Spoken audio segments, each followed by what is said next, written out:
नमस्कार दोस्तों, कैसे हैं आप लोग। मेरा नाम सौरभ कुमार है और मैं आप लोग को यहाँ पर बीपीएससी मेंस पढ़ा रहा हूँ, जो कि आपका प्रीवियस ईयर क्वेश्चन होगा, सामान्य अध्ययन। ठीक है, तो अभी हम लोग यहाँ पढ़ेंगे आपका जीएस पेपर 2 पढ़ेंगे, जो कि आपका भारतीय राज्य व्यवस्था होगा। ठीक है, तो जीएस पेपर 2 भारतीय राज्य व्यवस्था, और जिसमें हमारा भारतीय राज्य व्यवस्था का क्वेश्चन नंबर 4 होगा। और हमारा क्वेश्चन नंबर 4 जो कि आपका है, ये आपका क्वेश्चन नंबर 4 जो है 64वीं बीपीएससी 2019 में पूछा गया था। ठीक है, तो बहुत अधिक राजनीतिक दल भारतीय राजनीति के लिए अभिशाप है, इस तथ्य को बिहार के परिप्रेक्ष्य में स्पष्ट कीजिए। तो बहुत अधिक राजनीतिक दल भारतीय राजनीति के लिए अभिशाप है, इस तथ्य को बिहार के परिप्रेक्ष्य में स्पष्ट कीजिए।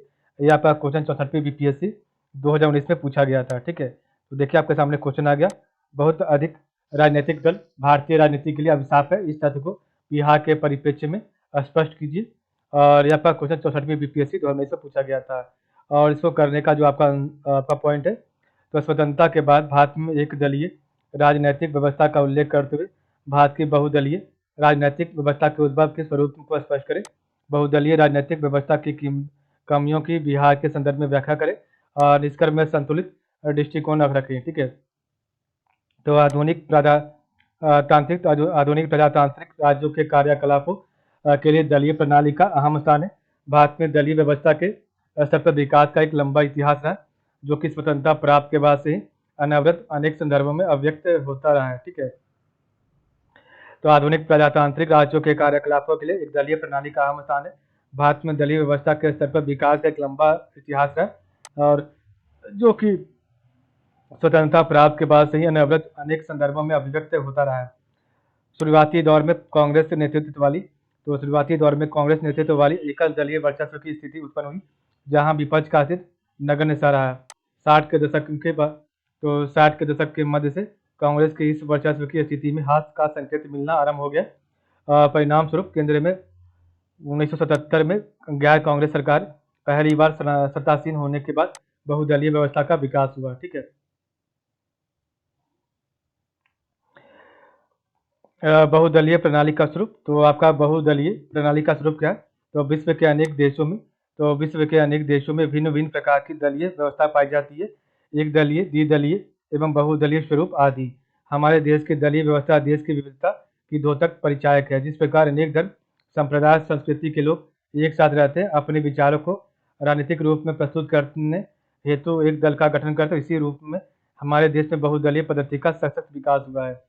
हालांकि 1967 तक अनेक दलों के होने के साथ ही कांग्रेस का वर्चस्व विद्यमान था, और भारत के अंदर बहुदलीय स्वरूप का विकास इस देश के सामाजिक सांस्कृतिक संरचना में निहित है। ठीक है, तो विश्व के अनेक देशों में विभिन्न भिन्न भिन्न प्रकार की दलीय व्यवस्था पाई जाती है, एक दलीय, द्विदलीय एवं बहुदलीय स्वरूप आदि। हमारे देश की दलीय व्यवस्था देश की विविधता की द्योतक परिचायक है। जिस प्रकार अनेक धर्म, संप्रदाय, संस्कृति के लोग एक साथ रहते हैं, अपने विचारों को राजनीतिक रूप में प्रस्तुत करने हेतु एक दल का गठन करते हैं, इसी रूप में हमारे देश में बहुदलीय पद्धति का सशक्त विकास हुआ है। हालांकि 1967 तक अनेक दलों के होने के साथ ही कांग्रेस का वर्चस्व विद्यमान था, और भारत के अंदर बहुदलीय स्वरूप का विकास इस देश के सामाजिक सांस्कृतिक संरचना में निहित है। बहुदलीय व्यवस्था का भारतीय राजनीति पर प्रभाव, तो बहुदलीय व्यवस्था का भारतीय राजनीति पर क्या प्रभाव पड़ा, तो भारतीय राजनीति पर बहुदलीय व्यवस्था के प्रभाव को सकारात्मक एवं नकारात्मक दोनों दृष्टिकोण से देखा जा सकता है, किंतु यहाँ प्रश्नानुसार नकारात्मक पक्ष पर ही ज्यादा तर्क प्रस्तुत करने हैं, जिन्हें निम्नलिखित प्रकार से स्पष्ट किया जा सकता है। ठीक है, तो पहला आपका गठबंधन सरकार का निर्माण, तो आपका गठबंधन सरकार का निर्माण करता है, तो जो कि गठबंधन की सरकार विभिन्न दलों से मिलकर बनती है और इनके विचार एवं हित अलग अलग होते हैं। ऐसी स्थिति में प्रधानमंत्री के समक्ष सबसे बड़ी चुनौती देश के महत्वपूर्ण मुद्दे को छोड़ दलीय समन्वय बनाने की होती है। सेकंड आपका अस्थिर सरकार, तो 1989 में चौधरी चरण सिंह के नेतृत्व में मिलीजुली सरकार को दलीय स्वार्थ, सैद्धांतिक मतभेद एवं राजनीतिक महत्वाकांक्षा के कारण केवल 23 दिन बाद ही त्यागपत्र देना पड़ा, और ऐसे ही अन्य उदाहरण 1989 में वीपी सरकार, 1990 में चंद्रशेखर सरकार के पतन के रूप में देखा जा सकता है। ठीक है, बारंबार चुनाव का बोझ, तो बारंबार चुनाव का बोझ होता है। ठीक है, तो अब अल्प समय में ही सरकार गिर जाती है, तो समय से पहले ही देश पर चुनाव का बोझ आ पड़ता है, जिससे हजारों करोड़ रुपए का अपव्यय हो जाता है और यह भारत जैसे विकासशील देश के लिए शुभ संकेत नहीं है। जातीय एवं क्षेत्रीय संकीर्णता, तो भारत में अनेक दल ऐसे हैं जो लोगों में जातीय एवं क्षेत्रीय संकीर्णता का भाव उत्पन्न करते हैं। उदाहरण स्वरूप बिहार, उत्तर प्रदेश एवं महाराष्ट्र में अनेक छोटे दल हैं। ठीक है। राष्ट्रीय मुद्दों से भटकाव, तो अनेक छोटे छोटे दल उत्पन्न होने से आम लोगों का ध्यान राष्ट्रीय मुद्दों से हटकर क्षेत्रीय मुद्दों पर ही लगा रहता है, जिससे आम लोगों में राष्ट्रीयता की भावना में का ह्रास होता है। ठीक है। बिहार के संदर्भ में बहुदलीय राजनीति, तो बिहार के संदर्भ में बहुदलीय राजनीति, तो बिहार में अनेक क्षेत्रीय दल जैसे तो बिहार में अनेक क्षेत्रीय दल हैं, जैसे जनता दल यूनाइटेड, जदयू, राष्ट्रीय जनता दल आरजेडी, लोक जनशक्ति पार्टी लोजपा आदि हैं। इसी के साथ यहाँ राष्ट्रीय स्तर के दलों जैसे भाजपा, कांग्रेस, माकपा, बसपा आदि का भी प्रभाव है। बिहार में इतने अधिक राजनीतिक दलों की तो बिहार में इतने अधिक राजनीतिक दलों की विद्यमानता के कारण राजनीतिक रूप से उठापटक चलती रही। अब बिहार में 2017 में राजनीतिक अस्थिरता की स्थिति उस समय उपस्थित हो गई थी, जब नीतीश कुमार के नेतृत्व वाले जनता दल यूनाइटेड ने लालू प्रसाद यादव की पार्टी राष्ट्रीय जनता दल के साथ बने गठबंधन को तोड़ दिया, परंतु बाद में जेडीयू ने भाजपा के साथ गठबंधन करके जुगाड़ की सरकार बनाई। ठीक है।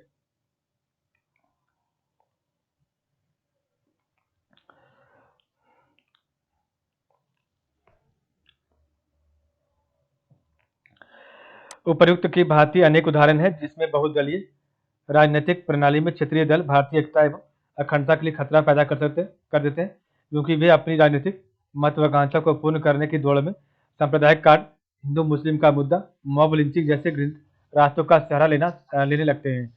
और तो और क्षेत्रीयता की मांग का जोर भी पकड़ने लगता है, जिसके परिणाम स्वरूप बिहार जैसे राज्य को दो हिस्सों में बांटना पड़ा।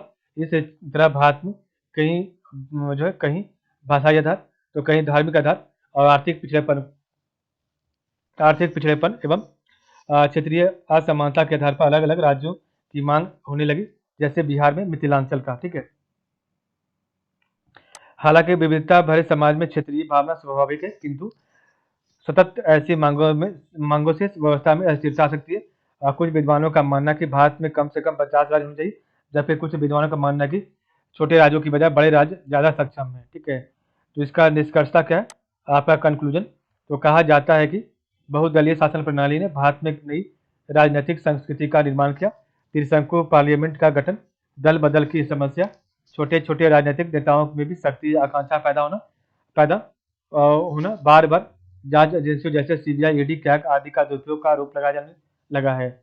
आपराधिक मामलों को दलों के दबाव से खोला और बंद किया जाने लगा, और इसके साथ ही साथ सत्ता के नए केंद्रों का भरना, संसदीय सिद्धांतों की अवहेलना, बढ़ता न्यायिक हस्तक्षेप एवं गतिरोध छोटे दलों एवं व्यक्तियों द्वारा अपनी अनावश्यक उपयोगिता साबित करने के लिए अवसरवादी राजनीति का दुरुपयोग आदि भी बहुदलीय राजनीति की बड़ी चुनौती और समस्या है, जिससे निपटना भारतीय राजनीतिक एवं नागरिक समाज का दायित्व है। नेक्स्ट हमारा कल क्वेश्चन नंबर 5 होगा। ठीक है। तो आज के लिए बस है, आप लोग का बहुत बहुत धन्यवाद।